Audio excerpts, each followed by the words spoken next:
सतयुग की घड़ी। किसी छोटे से पहाड़ी गांव में एक बूढ़े घड़ीसाज दामोदर की एक पुरानी घड़ी की दुकान थी। दामोदर के पास एक रहस्यमयी घड़ी थी जिसे उसने कभी किसी को बेचा नहीं। गांव के लोग कहते थे कि यह घड़ी किसी जादुई शक्ति से बनी है, लेकिन दामोदर हमेशा मुस्कुराकर टाल देता। एक दिन गांव में एक युवा यात्री अर्जुन आया। उसने दामोदर की दुकान में प्रवेश किया और वहां रखी उस रहस्यमयी घड़ी को देखा। वो उसकी सुंदरता से मोहित हो गया और उसे खरीदने की इच्छा जताई। दामोदर ने गहरी सांस लेते हुए कहा, यह कोई साधारण घड़ी नहीं है बेटा। इसे खरीदने से पहले इसकी सच्चाई जान लो। अर्जुन उत्सुकता से बोला, क्या खास है इस घड़ी में? दामोदर ने धीरे से जवाब दिया, ये घड़ी समय को 20 मिनट पीछे या आगे घुमा सकती है, लेकिन इसे समझदारी से उपयोग करना होगा। अर्जुन को ये सुनकर बहुत आश्चर्य हुआ। उसने सोचा कि अगर उसके पास ये घड़ी हो तो वह अपनी गलतियां सुधार सकता है और जीवन को अपने अनुसार बदल सकता है। उसने बिना सोचे समझे घड़ी खरीद ली।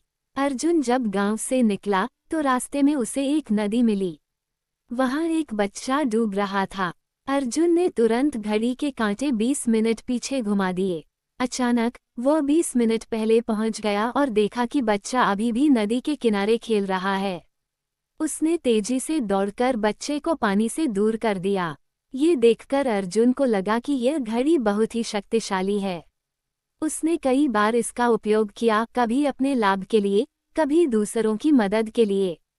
लेकिन धीरे धीरे उसकी लालच बढ़ने लगी। एक दिन उसने सोचा कि अगर वह हर बार 20 मिनट पहले जाकर किसी धनी व्यक्ति के व्यापार का रहस्य जान ले तो वह खुद अमीर बन सकता है। उसने कई बार ऐसा किया और देखते ही देखते वह बहुत धनवान बन गया।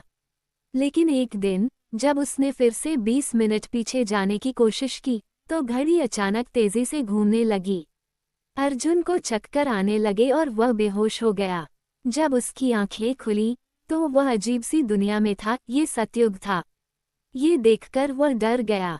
उसकी घड़ी टूट चुकी थी और अब वो वापस अपने समय में नहीं जा सकता था।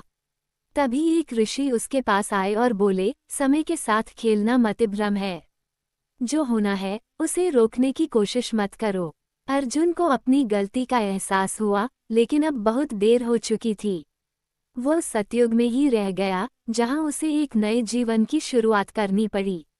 सीख: समय के साथ छेड़छाड़ करने की इच्छा हमेशा अच्छे परिणाम नहीं लाती। जीवन में आगे बढ़ने का सबसे अच्छा तरीका है कि हम अपनी गलतियों से सीखें, न कि उन्हें मिटाने की कोशिश करें।